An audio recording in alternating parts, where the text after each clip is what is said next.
नमो विष्णुपादाय कृष्ण पृष्ठाय भूतले श्रीमते भक्ति वेदांत स्वामिनीति नामिने नमस्ते सारस्वत देवे गौरवाणी प्रचारिणे निर्विशेष शून्यवादी पाश्चात्य देशतारिणे वाञ्छा कल्पतरुभ्यश्च कृपा सिन्धुभ्येव च पतितानां पावनेभ्यो वैष्णवेभ्यो नमो नमः। जय श्री कृष्ण चैतन्य प्रभु नित्यानंद श्री अद्वैत गदाधर शिवासादि गौर भक्तवृंद। हरे कृष्ण कृष्ण कृष्ण हरे हरे हरे राम राम राम हरे।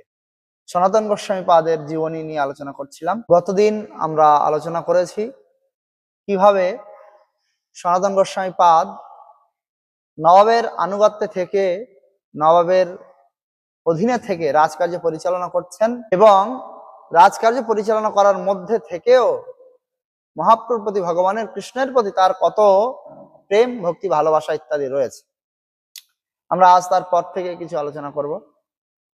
আমরা আগের দিন শুনেছি যে রূপ সনাতন মাঝে মধ্যেই মহাপ্রভুর কাছে চিঠি লিখতেন, যাতে এরকম দুই ভাই যারা নিজের ধর্ম পরিত্যাগ না করলেও প্রায় মুসলমানের মতন জীবন নির্বাহ করছে মুসলমান রাজার অধীনে থেকে, আমাদের মতো দুইজন অধম পাপীকে যেন মহাপ্রভু কৃপা করে উদ্ধার করেন, তা না হলে আপনার পতিত পাবন নাম কি করে সার্থক হবে, প্রার্থনা করে বারবার চিঠি লিখতেন।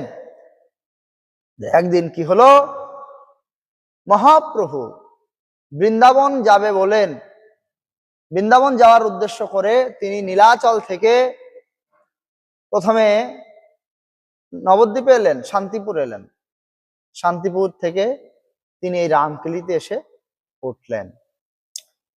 মহাপ্রভুর সঙ্গে অসংখ্য ভক্ত সংকীর্তন আন্দোলন করতে করতে, নৃত্য করতে করতে ভক্তরা যাচ্ছে। অসংখ্য ব্যক্তি মহাপুরুষ, হাজার হাজার মানুষ, লক্ষ লক্ষ মানুষ। নবাবের কানে গেছে ঘটনাটা, রাজধানীর উপরে এমন একটি ঘটনা ঘটছে, কোনো একজন ব্যক্তির পিছনে লক্ষ লক্ষ মানুষ যাচ্ছে। নবাব শুনতে পেয়েছে, শুনে নবাবের প্রশ্ন জেগেছে, কে, কোন একজন ব্যক্তির পিছনে এত মানুষ কেন? তিনি তার পেয়াদা দূত পাঠালেন, যাও গিয়ে খোঁজ নাও কে, কেন তার পিছনে এত মানুষ। একজন এসে তাকে বলছে, নবাবকে, যে হুজুর, একজন সন্ন্যাসী ফকির, মাথায় চুল নেই, সবসময় নাচতে থাকে, গাইতে থাকে, তার সঙ্গে থাকার জন্য, তার সঙ্গ পাওয়ার জন্য এত হাজার হাজার লক্ষ লক্ষ মানুষ তার পাশে ঘুরে বেড়াচ্ছে। তেমন কোনো ব্যাপার নয়, সাধারণ একজন ব্যক্তি। তখন নবাব হুসেন শাহ ভাবছে, আমি নবাব, আমাকে অনেক মানুষ তেল মারে, প্রশংসা করে, মিথ্যা প্রশংসা, কারণ আমার থেকে কিছু পেতে চায়। আমি যদি আজকে নবাব না হতাম, কেউ আমার ধারে পাশে আসতো না। তারা আমাকে মিথ্যা খুশি করার জন্য, আমার থেকে কিছু পাওয়ার জন্য আমার মিথ্যা প্রশংসা করে। আর এই যে সন্ন্যাসী, এ তো নবাব নয়, এ তো সন্ন্যাসী ভিখারি, এর তো কিছুই নেই, কিন্তু কেন মানুষ তার পিছনে এভাবে ঘুরে বেড়াচ্ছে? এ কোনো সাধারণ সন্ন্যাসী হতে পারে না। আমাকে নিশ্চয়ই ভালো করে খোঁজ খবর নিয়ে দেখতে হবে। তখন তিনি তার কোতোয়াল, মানে পুলিশ কমিশনার বলা হয় যাকে, সেনা অধিকারী, তাকে পাঠালেন জিজ্ঞেস করতে। কি জিজ্ঞেস করেছে? রাজা কহে, কহ কহ সন্ন্যাসী কেমন, কি খায়, কি নাম কইছে দেহের গঠন। নবাব জিজ্ঞেস করছে, এই যে সন্ন্যাসী এসেছে, তার কি নাম, কি খাওয়া দাওয়া করে, কেমন দেখতে, আমাকে বর্ণনা করো। কোতোয়াল, মুসলমান কোতোয়াল, তিনি মহাপুরুষ সম্পর্কে বর্ণনা করছে।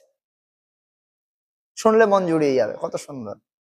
জিনিয়া কনক কান্তি প্রকাণ্ড শরীর, আজান লম্বিত ভুজ নাভি সুগভীর, সিংহ গ্রীব গজ স্কন্ধ কমল নয়ন, কোটি চন্দ্র সে মুখের নাকরি সমান, সুরঙ্গ অধর মুক্তা জিনিয়া দশন, কাম সরাসন যেন ভ্রুভঙ্গ পত্যন, সুন্দর সুপিন বক্ষে লেপিত চন্দন, মহাকোটি তটে শোভে অরুণ বসন, অরুণ কমল যেন চরণ যুগল, দশনখ যেন দশ দর্পণ নির্মল, কোনোবা রাজ্যের কোন রাজার নন্দন, জ্ঞান পাই সন্ন্যাসী হইয়া কর এ ভ্রমণ।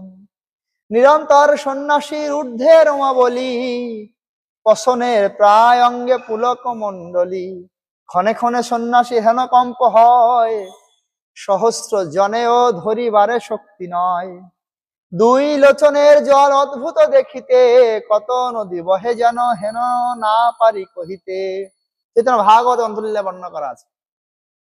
বলছে তার শরীর যেন সোনার মতো দেখতে, চকচক করছে, সোনার কান্তি, বিরাট শরীর, যেন লম্বিত ভুজ, হাঁটু পর্যন্ত বিস্তৃত, সুগভীর নাভি, সিংহের মতো ঘাড়, আর তার মুখটা এমন কোটি চন্দ্রের সঙ্গে তুলনা করা যায় না। কোটি চন্দ্র সে মুখের না করি সমান, 1 কোটি চন্দ্র মহাপ্রভুর মুখের সৌন্দর্যের সমান তুলনা করা যাবে না। দাঁতগুলো যেন মুক্তার মতো। আর কি আছে, তার শরীরে বক্ষে চন্দন লেপন করা আছে, আর গেরুয়া বস্ত্র পরিধান করে আছে। চরণগুলো অরুণ মানে লাল রক্তিম চরণ। পায়ের নখগুলো কেমন, নখগুলো যেন মনে হচ্ছে আয়না, মুখ দেখা যাবে। 10 নখ যেন 10 দর্পণ নির্মল, পরিষ্কার যেন আয়না 10 নখগুলো। দেখে মনে হয় কোন রাজ্যের রাজার পুত্র ছিল, কিন্তু জ্ঞান হয়েছে কোথাও থেকে, কোন ব্যক্তির দ্বারা জ্ঞান প্রাপ্ত হওয়ার পরে বৈরাগী হয়ে তিনি সন্ন্যাসী হয়েছেন। সাধারণ ব্যক্তি নয়, তার শরীরের রোমগুলো সবসময় খাড়া হয়ে থাকে, রোমাঞ্চ হচ্ছে তার শরীরে। ক্ষণে ক্ষণে এমন কম্পন হয়, 10 জন মিলেও যেন ধরে রাখা যায় না। আর চোখ দিয়ে এমন ভাবে অশ্রু নির্গত হয় যেন কত নদী প্রবাহিত হচ্ছে। এত সুন্দর মহাপ্রভুর বর্ণনা করা হলো। রাজা বিচক্ষণ ব্যক্তি, তিনি এই বর্ণনা শ্রবণ করার পরে শুনে তার মনে হলো, আহা, এ কোনো সাধারণ ব্যক্তি নয়। তার একজন হিন্দু কর্মচারী ছিল কেশব খান। তখন কেশব খানকে তিনি জিজ্ঞাসা করলেন যে, কেশব বলতো, আমাকে তো লোকে বলছে এ একজন সাধারণ সন্ন্যাসী, কিন্তু আমার তো মনে হয় না সাধারণ ব্যক্তি। কেশবকে জিজ্ঞেস করছে, তোমার কি মনে হয়, তুমি বলো দেখি। কেশব তখন বলছে, কেশবকে জিজ্ঞেস করছে, কহো তো কেশব খান, কি মত তোমার? শ্রীকৃষ্ণ চৈতন্য বলি নাম বলো যার, কেমত তাহার কথা, কেমত মনুষ্য, কেমত গোসাইতিহ কহিবাই অবশ্য। চতুর্দিকে থাকি লোক তাহারে দেখিতে, কি নিমিত্ত আইসে কহিবা ভালো মতে। বলো তো তোমার কি মনে হয় তার সম্পর্কে? কেন চারিদিক থেকে হাজার হাজার লক্ষ লক্ষ মানুষ তাকে দেখতে আসছে, আমাকে একটু বলো। কেশব খান, তিনি তো রাজার স্বভাব জানেন, নবাবের স্বভাব। তিনি ভাবছে, নবাব তো হিন্দু বিদ্বেষী জবন, যদি আমি মহাপ্রভুর সম্পর্কে ভালো ভালো কথা বলবো, তাহলে তার বিরুদ্ধে না উঠে দাঁড়াবে, যদি মহাপ্রভুর কোনো ক্ষতি হয়, অনিষ্ট করে। তাই তিনি বলছেন, কে বলে গোসাই এক ভিক্ষুক সন্ন্যাসী, দেশান্তরী গরিব বৃক্ষের তলবাসী। কে বলেছে এমন একজন মহান ব্যক্তি? সেটা একজন ভবঘুরে সন্ন্যাসী, আর গাছতলায় থাকে, মহান কোনো ব্যক্তি নয়। কিন্তু কেশব খানের কথায় নবাবের সন্তুষ্টি হলো না। নবাবের সন্দেহ যাচ্ছে না, কেন তিনি নবাব, তিনি একজন বিচক্ষণ ব্যক্তি, অনেক বুদ্ধি থাকলেই তবে নবাব হওয়া যায়, রাজা হওয়া যায়।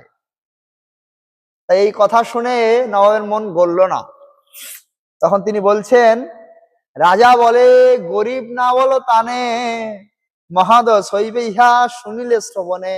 তাকে রাজা, একে তুমি গরিব বলো না, ভিখারি বলো না, ভিখারি শুনলে পাপ লাগবে। মহাপ্রভু সম্পর্কে নবাব এখানে উক্তি করলেন, হিন্দু যারে বলে কৃষ্ণ খোদায় জবনে, সেই তিহ নিশ্চয় জানিহ সর্বজনে। চৈতন্য ভাগবতে অন্তলীলায় বর্ণনা করা হচ্ছে যে, নবাবের মতে, নবাব বলছেন, আমার মতে মনে হয় হিন্দুরা যাকে কৃষ্ণ বলে, আমরা মুসলমানরা যাকে খোদা বলি, এ নিশ্চয় সে, নইলে এত এত মানুষ কেন তাকে দেখতে আসবে? সে তো কাউকে মাইনে দেয় না, সে তো কাউকে কিছুই দেয় না, কেন তাকে দেখতে আসবে? আমার মনে হয় আমরা যাকে খোদা বলি, হিন্দুরা যাকে কৃষ্ণ বলে, সাক্ষাৎ সে। অতএব তিহ সত্য জানিও ঈশ্বর, গরিব বলিয়া তানে না করো উত্তর। তাকে গরিব বলো না, এটা শুনলে পাপ লাগবে। তারপরেও নবাবের সন্দেহ যায়নি। তিনি দবির খাসকে ডাকলেন, সনাতন গোস্বামীকে ডেকে বললেন, তোমার কি মনে হয় এই সন্ন্যাসী সম্পর্কে? দবির খাসের রাজা পুছিল নিভৃতে, গোসাইয়ের মহিমা তিহ লাগিলা কহিতে। সনাতন গোস্বামী দবির খাসকে নবাব যখন জিজ্ঞেস করছে, সনাতন গোস্বামী উত্তর দিচ্ছে, যে তোমার রাজ্য দিল, যে তোমার গোসাই, তোমার দেশে তোমার ভাগ্যে জন্মিলা আসিয়া, তোমার মঙ্গল বাঞ্ছে বাক্য সিদ্ধ হয়, ইহার আশীর্বাদে তোমার সর্বত্র জয়। মোরে কেন পুছো তুমি, পুছো আপন মন, তুমি নরাধিপ হও বিষ্ণু অংশ সম। তোমার চিত্তে চৈতন্যের কইছে হয় জ্ঞান, তোমার চিত্তে যেই লয় সেই তো প্রমাণ। যার কৃপায় তুমি রাজা হয়েছ, সে তোমার মহাভাগ্য যে আজকে তোমার রাজ্যে তার পদধূলি পড়েছে। আর তুমি আমাকে কেন জিজ্ঞেস করছো? রাজা তো বিষ্ণুর অংশ হয় আমাদের শাস্ত্র মতে। তুমি আমাকে জিজ্ঞেস করার কি প্রয়োজন? তোমার মনে যেরকম সাড়া দিয়েছে তুমি সেটাই মেনে নাও।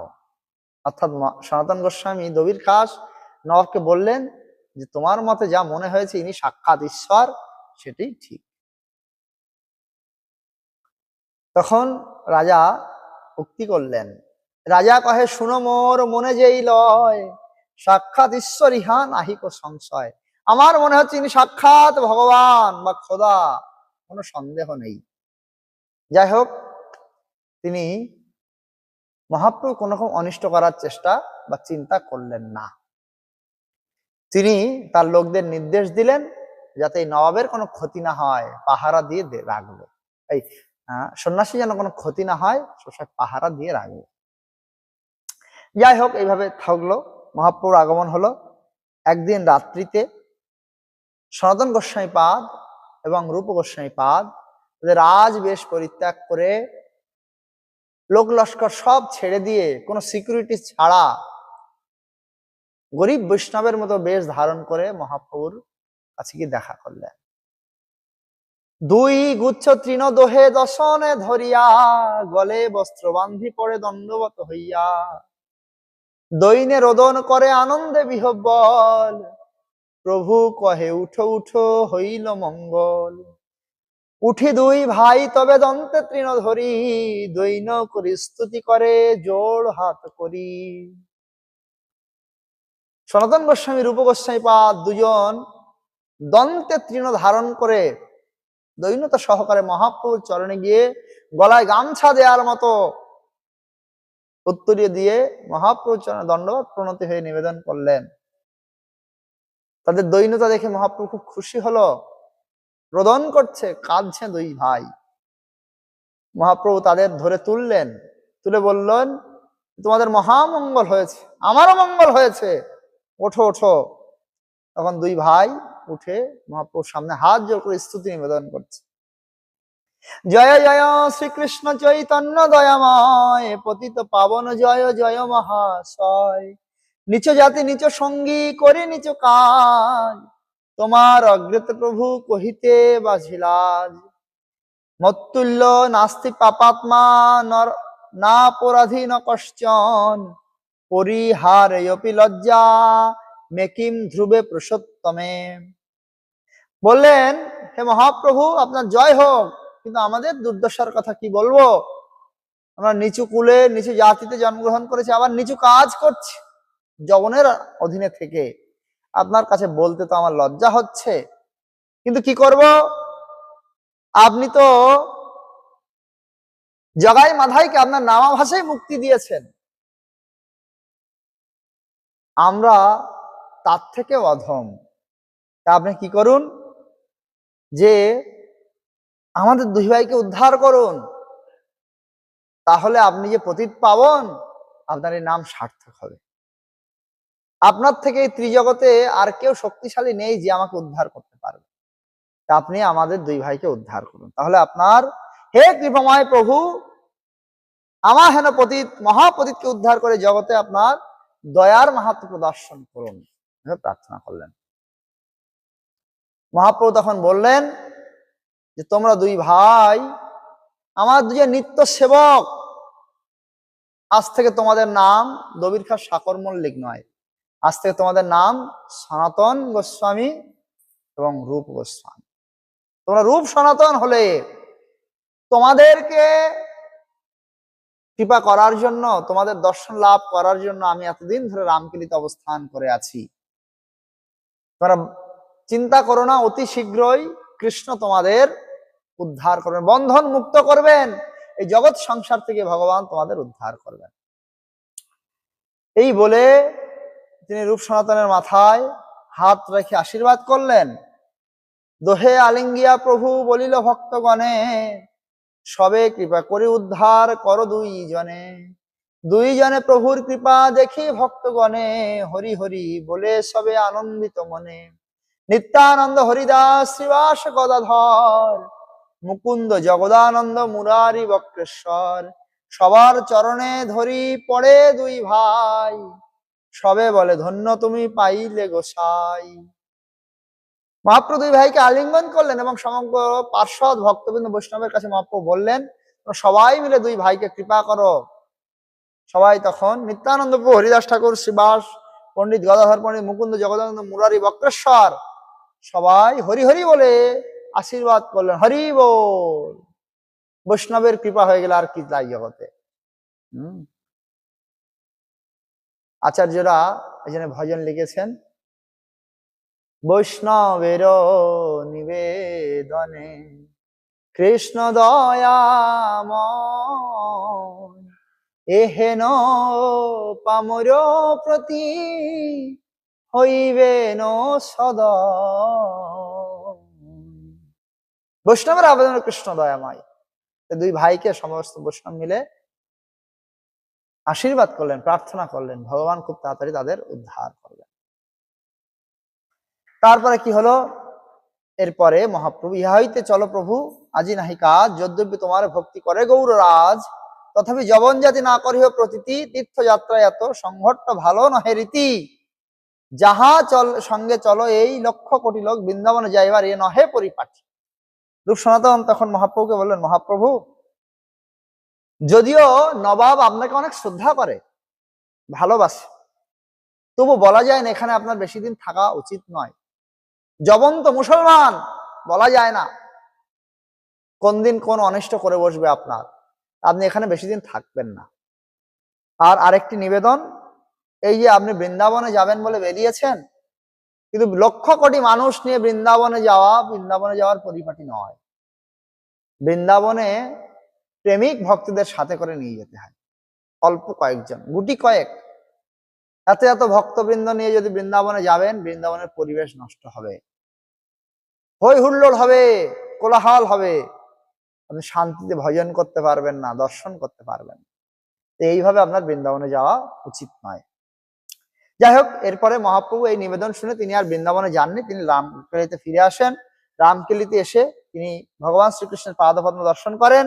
তারপরে তিনি আবার ফিরে চলে যান নীলাচল ধামে। এখান থেকে, যদিও কথা প্রসঙ্গে অল্প একটু না বললে হয় না, এইখান থেকে মহাপ্রভু নরোত্তম দাসের জন্য পদ্মায় গিয়ে কৃষ্ণ প্রেম রেখে এসেছিলেন।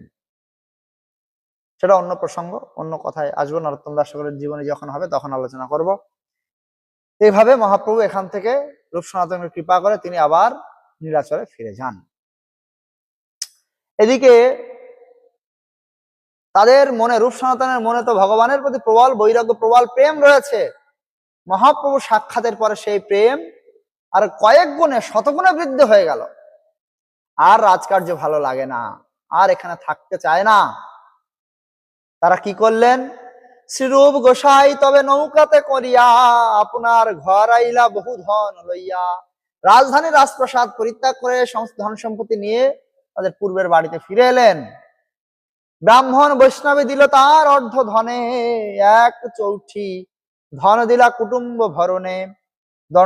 দণ্ড বন্ধ লাগি চৌঠি সঞ্চয় করিলা, ভালো ভালো বিপ্রস্থানে স্থাপ্য রাখিলা, গৌড়ে রাখিলা মুদ্রা 10,000, সনাতন ব্যয় করে রহে মুদি ঘরে। কি হলো, নৌকায় করে তাদের সমস্ত ঐশ্বর্য নিয়ে রূপ সনাতন তাদের বাড়ি ফিরে এলেন। অর্ধেক, মোট সম্পত্তির অর্ধেক তারা কি করলেন, বৈষ্ণব ব্রাহ্মণদের মধ্যে দান করলেন। আর যে অর্ধেক ছিল তার 1 ভাগ আত্মীয় স্বজনদের ভরণ পোষণের জন্য দান করে দিলেন।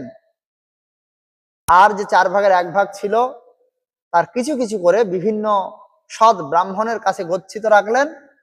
আর 10,000 স্বর্ণ মুদ্রা এক মুদি দোকানদারের কাছে গচ্ছিত রাখলেন বাংলায়, এই রামকেলির মধ্যে আশেপাশে, যেখান থেকে সনাতন কিছু কিছু ব্যয় করতেন প্রয়োজন অনুসারে, আর এটা পরবর্তীতে কাজে লাগবে ভেবে সঞ্চিত রাখলেন। এইভাবে তাদের সম্পত্তির বন্টন হলো। গৃহস্থদের উচিত সনাতন গোস্বামী, রূপ গোস্বামীর পাদের কথা অনুসারে সঞ্চিত অর্থের অর্ধেক বৈষ্ণবদের, ব্রাহ্মণদের ভগবানের সেবায় দান করা। যদিও সেটা অনেক ব্যথাতুর হবে, কষ্টদায়ক হবে, তাই উৎপাবন শিল জয়পতাকা স্বামী গুরু মহারাজ বলেছিলেন অন্তত গৃহস্থদের 11% দান করা উচিত। সারা বছরে যা আয় করবে তার 11%, অথবা মাসে যা আয় করবে তার 11% মন্দিরে বৈষ্ণব সেবায় বা ভগবানের সেবায় দান করা উচিত। কিন্তু অর্থের শুদ্ধি হয়, নইলে অর্থ দোষ লেগে যায়। যাই হোক, এইভাবে রূপ সনাতন তাদের অর্থের বন্টন করলেন। তারপরে রূপ সনাতনের কাছে খবর এলো যে মহাপ্রভু বৃন্দাবন যাবেন বলে বেরিয়েছেন। সনাতন গোস্বামী খবর পেয়ে তিনি তার ভাই অনুপমকে নিয়ে বৃন্দাবনের উদ্দেশ্যে বেরিয়ে পড়লেন। রূপ গোস্বামী পাদ, সনাতন গোস্বামী পাদ এখনো তিনি এখানে অবস্থান করছেন, রামকেলিতেই রয়েছেন। কিন্তু আশ্চর্যের বিষয় হচ্ছে এই, সনাতন গোস্বামী মনে মনে ভাবছে যে আর রাজকার্য করব না, কিন্তু ভাই তো আমার চলে গেল, আমিও যদি এক্ষুনি ছেড়ে চলে যাই, মুসলমান নবাব তো খেপে যাবে, হিন্দুদের উপর অত্যাচার করবে, ব্রাহ্মণদের উপর অত্যাচার করবে, গাভী হত্যা করবে বেশি বেশি। তা আমি থাকি, কিন্তু থাকলে তো আমাকে রাজকার্য করতে হবে। রাজা আমাকে খুব ভালোবাসে, নবাব আমাকে খুব ভালোবাসে। এর একমাত্র উপায়, যদি রাজার মনে আমার প্রতি ক্রোধ জন্মানো যাবে, রাজা যদি আমাকে স্নেহ না করে ক্রোধই হবে আমার প্রতি, ঘৃণা করবে, তাহলে আমি এই রাজকার্য পরিত্যাগ করে যেতে পারবো। দেখুন, আমাদের চিন্তা করা উচিত, আত্মীয় স্বজনের স্নেহের কথা চিন্তা করে, ভালোবাসার কথা চিন্তা করে আমরা অনেক সময় ভক্তি জীবনে আসতে পারি না। কেউ মন্দিরে ব্রহ্মচারী হিসেবে আসতে চায় কিন্তু আসতে পারে না, ফিরে যায়। আত্মীয় স্বজনের ভালোবাসা তো বাধা হয়ে দাঁড়ায় ভক্তি জীবনে। সনাতন গোস্বামী ভাবছে যে নবাবের স্নেহ আমার মহাপ্রভুর কাছে যাওয়া থেকে আটকাচ্ছে। তা তিনি প্ল্যান তৈরি করলেন কি করে নবাবের মনে তার প্রতি বিতৃষ্ণা, ঘৃণা তৈরি করা যায়। তিনি আর রাজকার্যে যান না, বাড়িতেই থাকেন। রাজা খবর পেয়েছে সনাতন আসছে না, রূপ গোস্বামী মানে দবির খাস সে ইতিমধ্যে চাকরি ছেড়ে পালিয়ে গেছে, বড় ভাই আছে কিন্তু কাজে আসছে না, কি ব্যাপার, শরীর খারাপ? তিনি একজন বৈদ্য কবিরাজকে পাঠালেন সনাতন গোস্বামীর বাড়ি, যাও যাও গিয়ে দেখো তার কি হয়েছে। কবিরাজ এসে দেখছে সনাতন গোস্বামী সুস্থ, কোনো অসুবিধা নেই, কিন্তু নবাবকে চিঠি পাঠিয়েছে আমি অসুস্থ। রাজকার্যে না গিয়ে তিনি বৈষ্ণবদের নিয়ে, শুদ্ধাচারী ব্রাহ্মণদের নিয়ে শ্রীমদ ভাগবত আলোচনা করে, কৃষ্ণ কথা আলোচনা করে, রাজকার্যে যায় না। নবাব যখন লোক পাঠিয়ে বুঝতে পেরেছে, শুনেছেন যে তার কোনো অসুস্থতা নেই, তিনি সুস্থ, তিনি তখন স্বয়ং এলেন নবাব। এসে দেখছে সনাতন গোস্বামী কি করছে, বৈষ্ণবদের নিয়ে কৃষ্ণ কথা ভাগবত কথা আলোচনা করছে।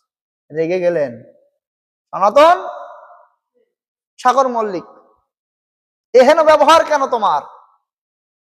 আমি আমার স্বজাতিদের এই বিরাট পদে না বসিয়ে তোমাকে প্রধানমন্ত্রী করেছি, তুমি আমাকে যেমন যেমন উপদেশ দাও আমি তেমন তেমন মেনে চলি, তোমার ভোগ বিলাসে আমি কোনো কমতি রাখিনি, তোমার নিজের মতো প্রাসাদ দিয়েছি, এত স্বাধীনতা, এত খ্যাতি, এত বড় পদ, এত টাকা পয়সা, ঐশ্বর্য, লোক লস্কর, সেবক, দাস দাসী সব দিয়েছি, কোনো কিছুতে কম রাখিনি, তুমি কেন রাজকার্যে যাচ্ছ না? সনাতন গোস্বামী বলছেন, রাজা, আমার দ্বারা রাজকার্য হবে না। বলছি, তোমাকে আমি এত ভালোবাসি, এত স্নেহ করি, তুমি আর রাজকার্য করবে না? সনাতন গোস্বামী বলছি, যদি সত্যি আমাকে ভালোবাসেন তাহলে আমাকে একটু উপকার করুন। না, বলছি, কি চাই তোমার? আর কি তোমাকে আমি দেইনি? কি তোমার পেতে বাকি আছে বলো? সনাতন গোস্বামী বলছে, যদি সত্যি আমাকে কিছু দিতে চান, আমাকে মুক্তি দিন, আমি রাজকার্য থেকে মুক্তি চাই, আর রাজকার্য আমি করতে চাই না। অনেক করেছি, আমি যতদিন রাজকার্যে যুক্ত ছিলাম, আমি অন্য কোনো দিকে নজর না দিয়ে শুধুমাত্র রাজকার্যই করেছি। কি করে রাজ্যের বৃদ্ধি হবে, কি করে ভালোভাবে পরিচালনা করলে তোমার প্রশংসা বাড়বে, রাজ্য সুগঠিত হবে, সমৃদ্ধশালী হবে, সেই কার্য করেছি। এখন আমি আর রাজকার্য করতে চাই না, এখন আমি অন্য সব কিছু বাদ রেখে নিজের জন্য পরমার্থের কাজ করতে চাই। ভক্তগণ, আমাদেরও চিন্তা করা উচিত, প্রয়াস করা উচিত। গর্ধবের মতো আমি করি পরিশ্রম, কার লাগি এত করি, না ঘুচিল ভ্রম। সারা জীবন গাধার মতো ঘানি টেনে যাচ্ছি, বোঝা টেনে যাচ্ছি। নিজের পারমার্থিক দৃষ্টির কথা আমাদের চিন্তা করা উচিত। কি করলে নিজের পারমার্থিক জীবন সুন্দর হবে, কি করে কৃষ্ণের কাছে প্রিয় হতে পারবো, কি করে ভগবানের কাছে ফিরে যাওয়া যাবে, তার জন্য প্রয়াস করা উচিত, চিন্তা করা উচিত। সনাতন গোস্বামী এত বিরাট বিপুল রাজ ঐশ্বর্য, সুখ স্বাচ্ছন্দ্য সব পরিত্যাগ করে মহাপ্রভুর কাছে যেতে রাজি হয়েছে। তাই নবাব তখন শেষবারের মতো জিজ্ঞেস করলেন, সাগর মল্লিক, তোমাকে এর পরে আমি আর জিজ্ঞাসা করবো না, শেষ, তুমি আমার সঙ্গে যাবে কি না? সনাতন গোস্বামী বললেন, না, আমি আর যাব না। খুব রেগে গেলেন, বন্দি করে নিয়ে গেলেন, যদি পালিয়ে যায়। রাজধানীতে যাওয়ার পরে বলছে, দেখো সাগর মল্লিক, আমি এখন উড়িষ্যায় যাব যুদ্ধ করতে, জয় করতে, উড়িষ্যা জয় করতে যাব, আমার ইচ্ছা তুমি আমার সঙ্গে চলো। সনাতন গোস্বামী বলছে, না, আমি যাব না।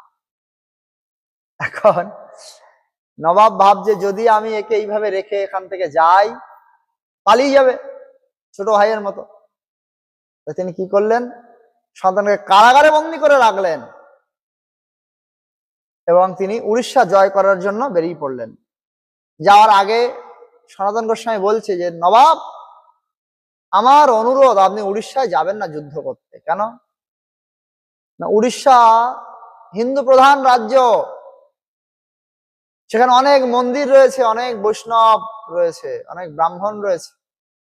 তুমি এখানে গিয়ে যদি এই মন্দির ভাঙা শুরু করো, ব্রাহ্মণ বৈষ্ণবদের প্রতি যদি অত্যাচার করো, যদি গাভী হত্যা করো, তাহলে তোমার দুর্দশা ঘনিয়ে আসবে, দিন ঘনিয়ে আসবে, দুর্ভাগ্যের উদয় হবে, তুমি উড়িষ্যায় যেও না।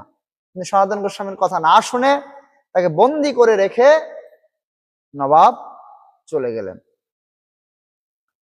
তখন সনাতন গোস্বামী চিন্তা করছে, কি করা যায়, কি করা যায়, কি করে এখান থেকে পালানো যায়, কোনো উপায় নেই।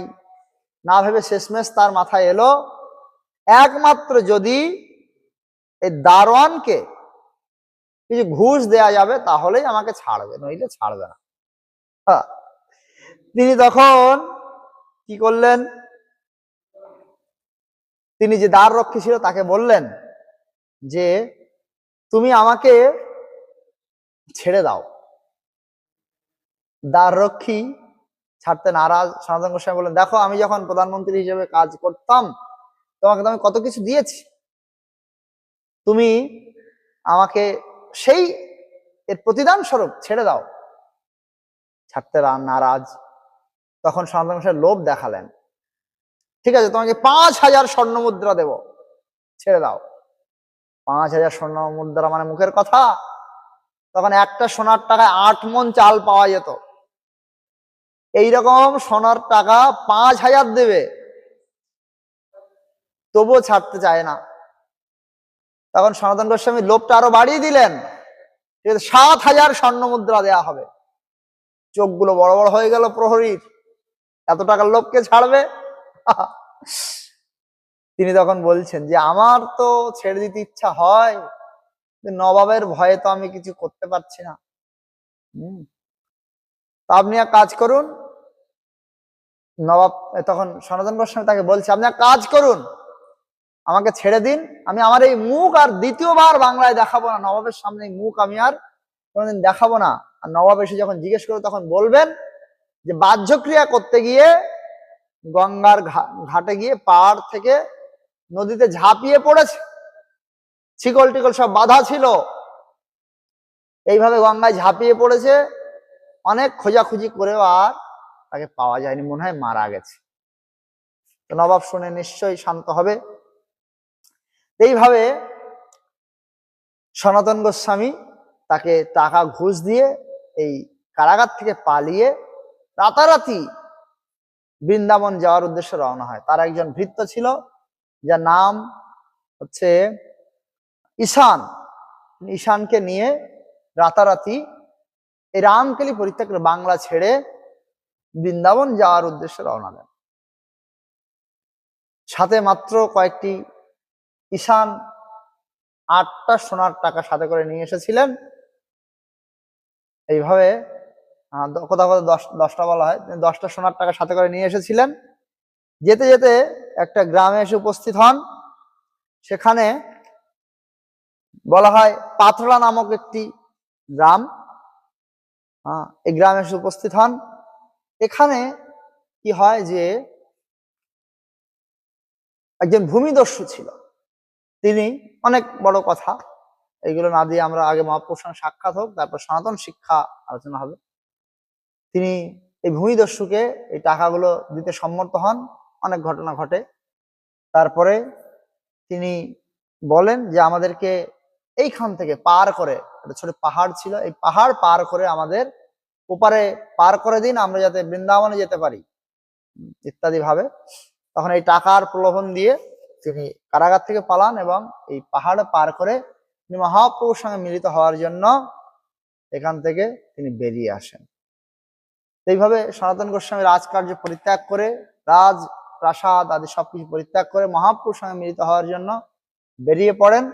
তারপরে কিভাবে মহাপ্রভুর সঙ্গে মিলন হয় সেগুলো আমরা পরের দিন শ্রবণ করব। হরে কৃষ্ণ। শ্রী সনাতন গোস্বামী পাদ কি, শ্রীল প্রভুপাদ কি, তাই গৌতম।